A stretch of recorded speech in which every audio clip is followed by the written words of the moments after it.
Halo teman-teman, jadi lanjut ya ngebahas materi RPS yang kedua, yaitu konsep dasar PERT. Jadi PERT atau CPM yang kepanjangannya tuh Program Evaluation and Review Technique atau teknik evaluasi dan peninjauan kembali program. Dan kalau CPM itu Critical Path Method atau metode garis kritis. Jadi mereka berdua ini tuh pada dasarnya merupakan analisis untuk merencanakan, mengukur kemajuan yang telah dicapai terhadap jadwal, mengevaluasi perubahan jadwal, menambahkan kemajuan masa depan, memprediksi dan mengandalkan biaya dan lain-lain. Nah, biasanya itu ini. Nah, PERT itu dahulunya itu berasal dari kalangan militer. Sedangkan kalau CPM itu berasal dari kalangan industri. Nah, jadi sebenarnya apa sih PERT atau CPM itu yang kita bahas sekarang ini, apanya gitu, detailnya gimana.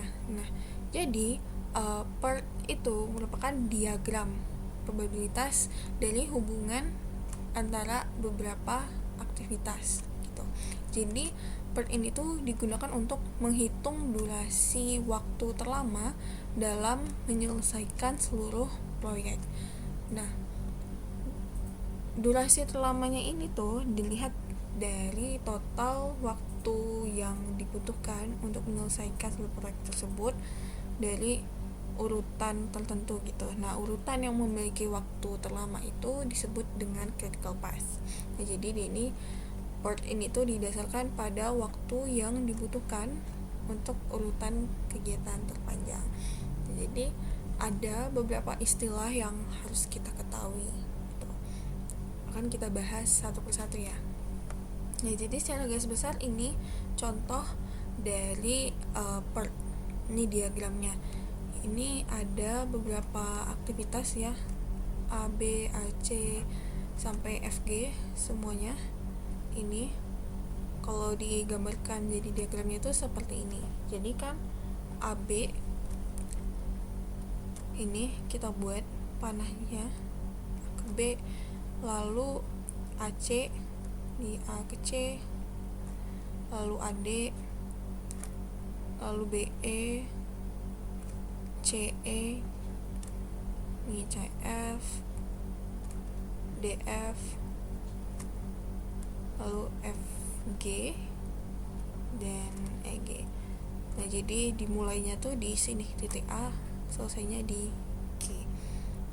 Nah, apa itu ini A0, 135 dan lainnya, mari kita bahas lebih lanjut. Jadi ada beberapa istilah yang harus kita ketahui. Yang pertama itu adalah activities atau aktivitas. Jadi merupakan setiap kegiatan yang menggunakan sumber daya yang memiliki awal dan akhir. Lalu istilah kedua yang harus kita ketahui adalah event atau kejadian, yaitu titik dimulai dan titik selesai dari aktivitas.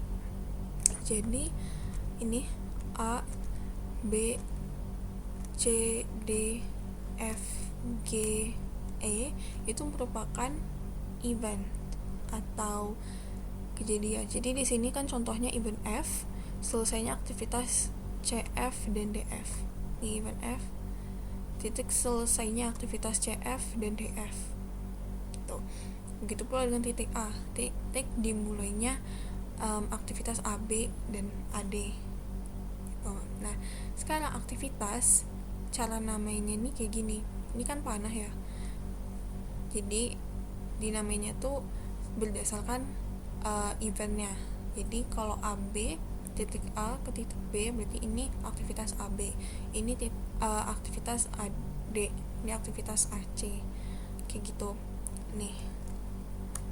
AB.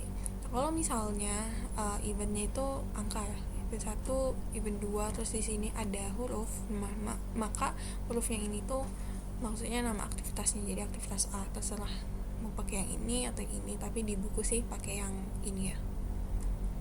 Tuh. Oke, jadi berikutnya ada 3 estimasi waktu dari setiap aktivitas ini. Ada time atau waktu yang optimis, lalu ada yang paling memungkinkan atau most likely, lalu yang terakhir adalah pessimistic. Kita bahas dari yang optimistic dulu. Jadi optimistic time atau time optimistic yang dilambangkan dengan TO ini merupakan probabilitas waktu yang paling cepat. Namanya juga optimis, berarti kan positive thinking. Oh, paling cepatnya kelarnya kapan nih, butuh waktu berapa lama gitu.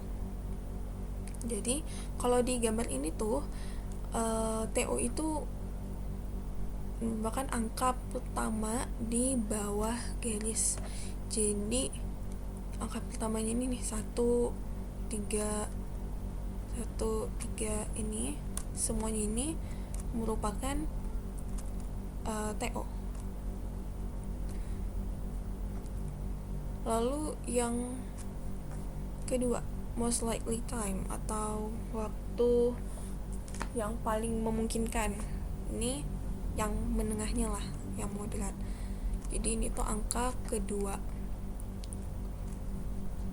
Jadi yang ini 3, 4, 8, 6 ini ya, di bawah panah. Oke, lalu yang ketiga, estimasi waktu ketiga ini pessimistic time atau time pessimistic, yang pesimis jadi gak berharap banyak ya. Jadi ini waktu yang paling lambat atau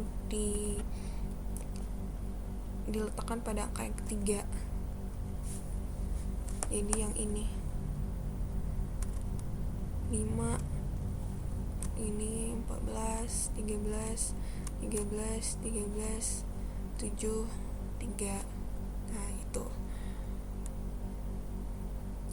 Nanti dari data yang kita ketahui dari 3 estimasi waktu ini tuh, maka kita dapat mengetahui expected time atau TE, yaitu waktu rata-rata yang dibutuhkan dari suatu aktivitas jika aktivitas tersebut diulangi dalam jumlah banyak.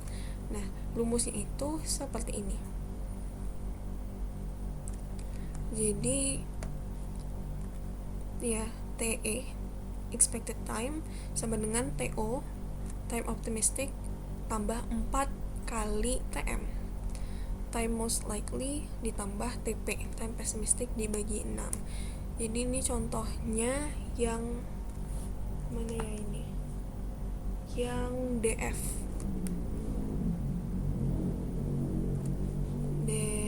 ini kan 5, 6, 13. Jadi 5 plus 4 kali 6 plus 13 bagi 6, berarti 42 bagi 6 dapat TE nya 7.